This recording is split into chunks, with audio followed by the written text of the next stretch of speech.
পেঁয়াজের বেরেস্তাটা ভাজা হয়ে গেছে। এখানে আছে আলু আর টমেটো।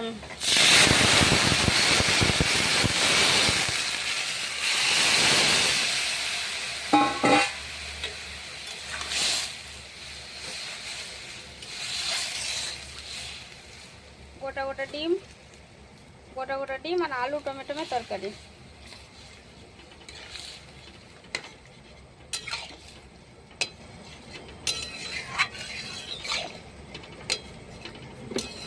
আলু টমেটোর তরকারিটা যদি পুরো রেসিপি দেখতে চান আমাকে কমেন্ট করে জানাবেন, এই পুরো রেসিপিটা আমি দিয়ে দেবো।